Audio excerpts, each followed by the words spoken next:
يا سيدي يا شفيع المذنبين وعلى آلك وأصحابك يا سيدي يا رحمة للعالمين. حمد و ثنا و درود و سلام کے بعد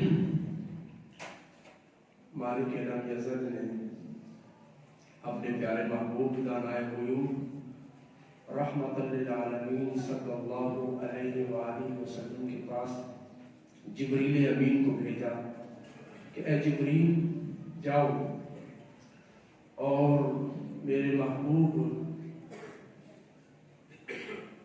اپنی مسجد میں خطبہ جمعہ کے لیے تشریف لا رہے ہیں، آپ صلی اللہ علیہ وآلہ وسلم دعا فرمائیں گے تو تم پاس کھڑے ہو جانا اور ان کی دعا پہ آمین کہنا۔ جبریل امین حاضر ہوئے، رسول اللہ صلی اللہ علیہ وآلہ وسلم نے منبر شریف کے پہلے زینہ پہ قدم مبارک رکھا اور فرمایا آمین۔ دوسرے زینہ پہ قدم رکھا تو فرمایا آمین۔ تیسرے زینہ پہ قدم رکھا تو فرمایا آمین۔ صحابہ نے عرض کی یا رسول اللہ صلی اللہ علیہ وسلم ماجرا کیا ہے، یہ آمین کس پر آپ نے ارشاد فرمائی؟ تو نبی پاک صلی اللہ علیہ وسلم نے فرمایا کہ جب میں نے پہلے زینہ پر قدم رکھا تو جبریل نے عرض کی، یہ دعا کی کہ اے مالک کائنات، تباہ ہو جائے وہ شخص جس کو والدین یا دونوں میں سے کوئی ایک بڑھاپے میں ملے اور وہ ان کی قدر کر کے، ان کی خدمت کر کے، ان کی توقیر بجا لا کے اپنے آپ کو جنت کا مستحق نہ بنا سکے۔ تو اس پر میں نے آمین کہی۔ پھر جبریل امین نے دعا کی، تباہ و برباد ہو جائے وہ شخص کہ جس کے سامنے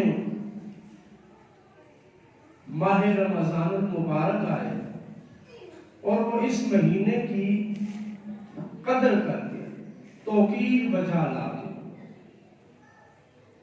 اس مہینے کی عظمت کو پیش نظر رکھتے ہوئے، اس مہینے کے آداب بجا لا کے، روزہ رکھ کے اپنے آپ کو جنت کا مستحق نہ بنا سکے تو حضور فرماتے ہیں میں نے اس پر بھی کہی آمین۔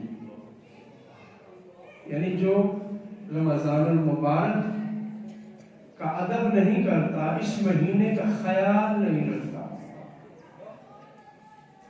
تو وہ تباہ و برباد ہے۔ تیسرے نمبر پہ حضور نے فرمایا کہ جب میں نے تیسرے زینہ پہ قدم رکھا تو جبریل نے عرض کی یا رسول اللہ صلی اللہ علیہ وسلم میری دعا ہے کہ وہ شخص بھی تباہ و برباد ہو جائے جس کے سامنے آپ کا نام لیا جائے اور وہ سن کے آپ پر درود نہ پڑے۔ یا رسول اللہ صلی اللہ علیہ وسلم جس کے سامنے آپ کا نام آئے اور وہ آپ کے نام پر درود نہ پڑے وہ تباہ و برباد ہو جائے شخص۔ یا رسول اللہ جو آپ کے نام نامی اس گرامی کو سنے، صرف نام سنے اور اس نام کی عظمت نہ پہچان سکے، اس نام کی شان کو نہ سمجھ سکے اور وہ زبان کے ساتھ کلمات خیر نہ کہے، درود نہ پڑھے تو وہ شخص بھی تباہ و برباد ہو جائے۔ حضور فرماتے میں نے اس پر بھی آمین کہی، میں نے اس پر بھی آمین کہی۔ پہلا شخص والدین کا جو نافرمان ہے، ذلت اس کے مقدر میں ہے، جو ماں باپ یا کسی ایک کو ناراض کرتا ہے وہ تباہ و برباد ہے، اور یہ تباہی اور بربادی دونوں جہانوں میں ہے، اس دنیا کی زندگی میں بھی اور آخرت کی زندگی میں بھی۔ کہ جبریل امین اس دنیا میں بھی ہے اور آخرت میں بھی ہے۔ جبریل کی یہ دعا دنیا کو بھی شامل ہے، آخرت کو بھی شامل ہے۔ جس کے والدین ناراض ہوتے ہیں اس کی کوئی نیکی قبول نہیں ہوتی، اس کی عبادت قبول نہیں ہوتی۔ عبادت قبول ہونے کا معنی یہ ہے کہ جس کے والدین ناراض ہیں اس کا فرض تو ادا ہو جاتا ہے، جو عبادت اس پہ فرض ہے اگر ادا کرے گا فرض ادا ہو گیا، لیکن جو اس پہ ثواب اللہ رب العزت نے دینا ہے، اس پر جو انعام اور اکرام اور جزا اور فضائل جو وارد ہے، جو ثواب ملنا ہے اس سے وہ محروم رہے گا۔ نہ نورانیت اس کے قریب آتی ہے، نہ روحانیت اس کے قریب آتی ہے۔ والدین کا گستاخ دونوں جہانوں میں تباہ و برباد ہے۔ تو والدین کا گستاخ اتنا تباہ اور برباد ہے کہ رسول اللہ صلی اللہ علیہ وآلہ وسلم کے سامنے جبریل نے اس کی تباہی کی دعا کی اور حضور نے خود آمین ارشاد فرمایا۔ دوسرے نمبر پہ جو رمضان کا خیال نہیں رکھتا، سال کے 12 مہینے باقی 11 مہینے جیسے گزار دیے، لیکن ماہ رمضان آیا اور اس میں کوئی تبدیلی نہ آئی تو وہ بھی تباہ و برباد ہے۔ بحمدی تعالیٰ ہم سے اکثر لوگ ماہ رمضان سے پہلے مسجد میں کم نظر آتے ہیں، کبھی کبھی آتے ہیں، کاروبار میں مصروف ہے، دنیا میں مصروف ہے، سستی کر جاتے ہیں، لیکن جو ہی ماہ رمضان آتا ہے تو مسجدیں بھر جاتی ہیں۔ یہ بات اس چیز کی دلیل ہے کہ جو مسجد میں چل کے ماہ رمضان میں آ رہا ہے وہ رمضان کی قدر کو سمجھتا ہے، وہ ماہ رمضان کی اہمیت کو پہچان گیا ہے، اسی لیے تو اس نے اپنا رخ تبدیل کر لیا ہے، اپنی عادت تبدیل کر لی ہے۔ یقیناً وہ رسول اللہ صلی اللہ علیہ وآلہ وسلم کی اس دعا کا مستحق ہے۔ جو روزہ رکھتا ہے، قیام کرتا ہے اور ماہ رمضان المبارک میں اپنی اخلاقیات کو، اپنی عادات کو، اپنے اطوار کو درست کرنے کی کوشش کرتا ہے تو یہی رسول اللہ صلی اللہ علیہ وآلہ وسلم کو مقصود ہے۔ ہمیں اس ماہ رمضان کی قدر پہچاننی چاہیے کہ جو اس رمضان کی اس مہینے کی قدر نہیں کرتا اور باقی 11 مہینوں کی طرح جھوٹ بولتا رہتا ہے، خیانت کرتا رہتا ہے، وعدہ توڑتا رہتا ہے، غیبت کرتا ہے، ظلم و ستم کرتا ہے، جھوٹ بولتا ہے، فران کرتا ہے، رشوت لیتا ہے، سود خوری میں مبتلا رہتا ہے، تو ایسا شخص رسول اللہ صلی اللہ علیہ وآلہ وسلم کے سامنے جبریل کی دعا اور حضور کی آمین کی روشنی میں تباہ و برباد ہے۔ چاہے وہ جو بھی ہو، دنیا اس کے قبضے میں ہو، مال و دولت وافر ہو، غلاموں کی تعداد ہو، لاؤ لشکر ہو، سب کچھ ہونے کے باوجود وہ تباہ و برباد رہتا ہے۔ اس شخص کا کوئی دنیا میں اور آخرت میں حصہ نہیں ہوتا، اس شخص کا کوئی عمل اس کے لیے قابل ثواب نہیں ہوتا، قابل فخر نہیں ہوتا، جو اس ماہ رمضان کی بے قدری کرتا ہے، اس ماہ رمضان کی بے توقیری کرتا ہے۔ سلف صالحین کا یہ انداز تھا۔ حضرت سفیان ثوری جب یہ ماہ رمضان آتا تو آپ حدیث کے بہت بڑے امام ہیں، فقہ کے بہت بڑے امام ہیں،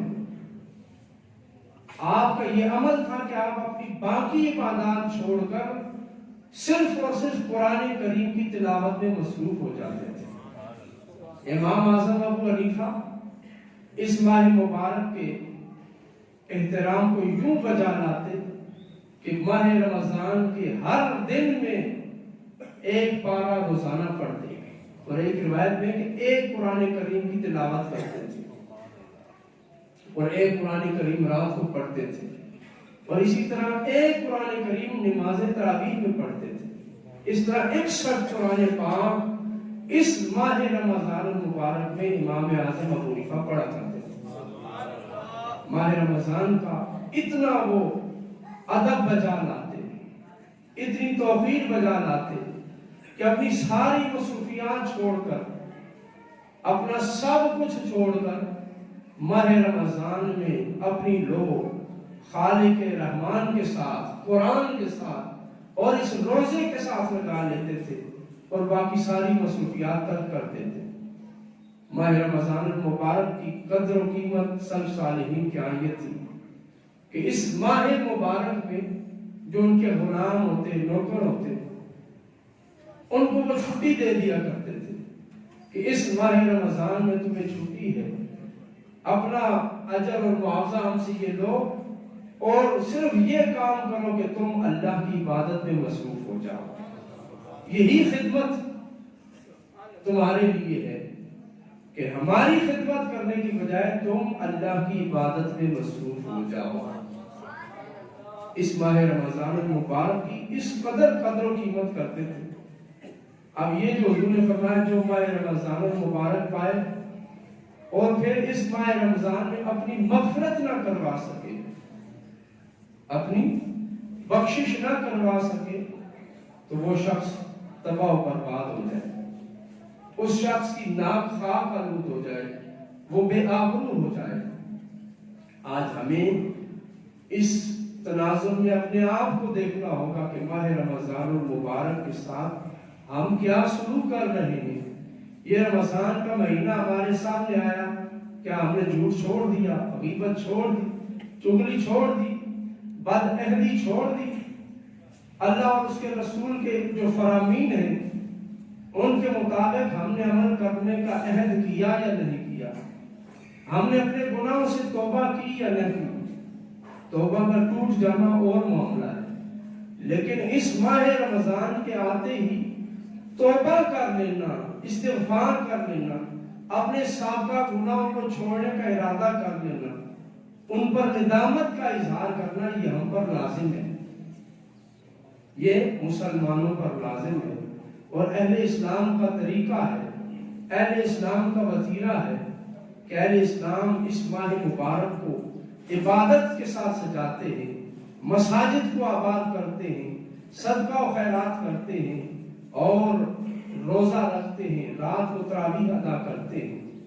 اگر تو یہ چیزیں ہمیں پائی جائیں تو پھر تو ہمارے لیے کامیابی ہے، لیکن اگر کسی بھی محاذ پہ ہم کمزور پڑ جائیں، اخلاقیات کا دامن ہم چھوڑ دیں، اپنے کیے ہوئے وعدے بھول جائیں، دوسروں کے جو حق ہم نے دینے ہیں ان کی حق تلفی کریں، تو رسول اللہ صلی اللہ علیہ وآلہ وسلم نے جبریل کی دعا پر آمین کہی ہے اور حضور کی آمین مہر ہے۔ جبریل بھی اللہ کا نمائندہ ہے اور رسول اللہ صلی اللہ علیہ وآلہ وسلم بھی اللہ کے ترجمان ہیں، اللہ کے نمائندہ ہیں۔ اللہ کی نمائندگی کرتے ہوئے، جبریل نے اللہ کی ترجمانی کرتے ہوئے یہ بد دعا کی ہے۔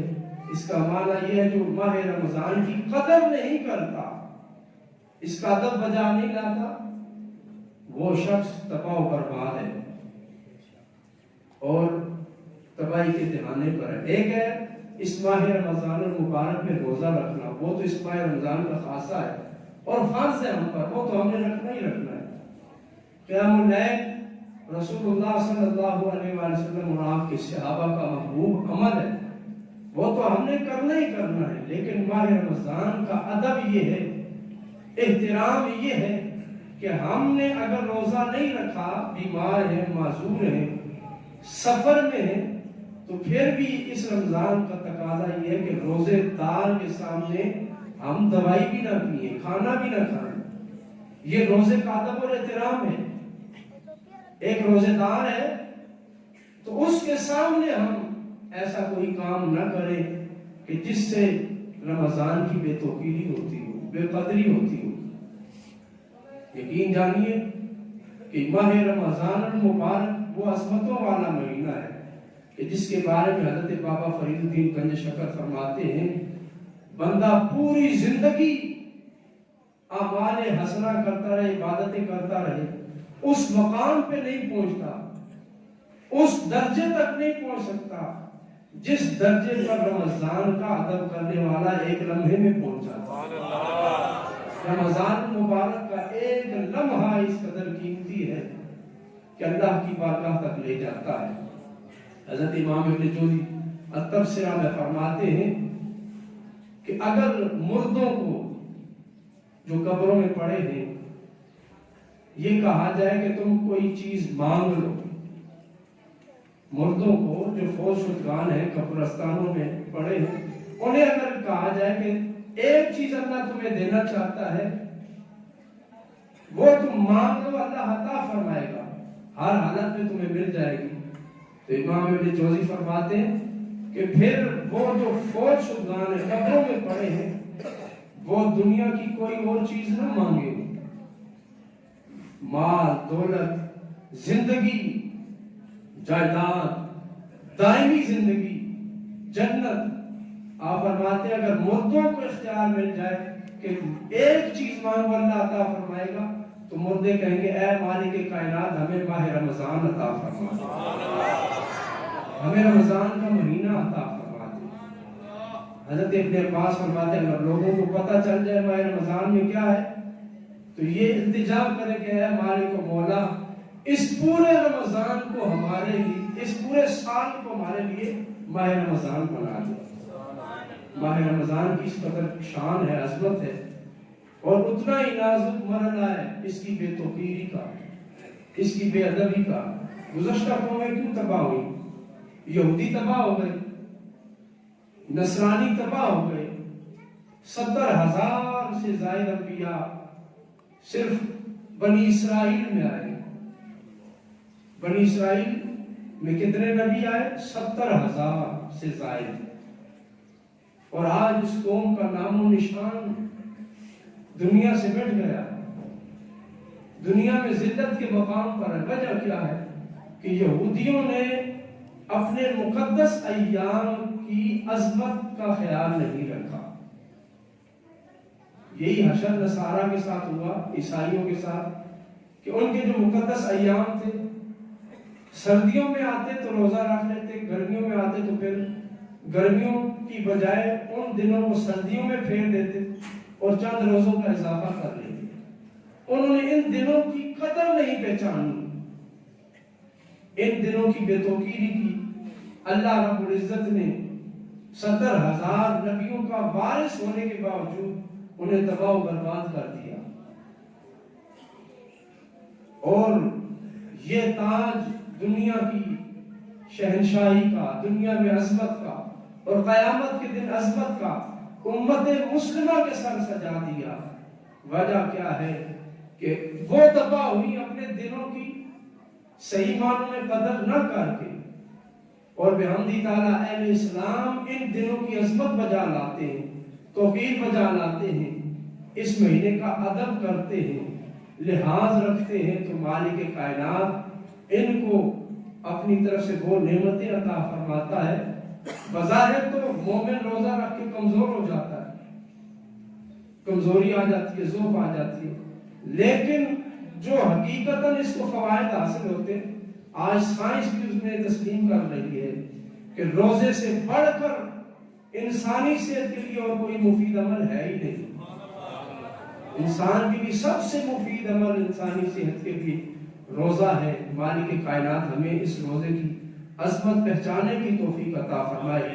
اور تیسری چیز حضور نے ارشاد فرمائی، جس کے سامنے میرا نام لیا جائے، جس کے سامنے کوئی یہ کہہ دے محمد صلی اللہ علیہ وسلم، میرا نام آ جائے اور وہ یہ نام سن کر اس نام کی عظمت کی خاطر درود نہ پڑے، وہ تباہ و برباد ہو گیا۔ صرف نام کی عظمت نہ بجا لانے والا تباہ و برباد ہے، اور جو اس نام کی نہیں، اس نام سے موسوم ذات کی توہین پر خاموش رہ جائے، وہ کتنا تباہ و برباد ہوگا۔ یقیناً ان کی نسلیں بھی تباہ و برباد ہوگی جو رسول اللہ صلی اللہ علیہ وسلم کی عزت اور ناموس اور آقا کریم علیہ السلام کی شان میں گستاخی دیکھتے ہوئے برداشت کرتے ہیں اور پھر ان کے ساتھ دوستیاں قائم کرتے ہیں۔ مالک کائنات ہمیں ذات مصطفیٰ کے ساتھ قلبی اور پختہ وابستگی عطا فرمائے. وآخر دعوانا الحمدللہ.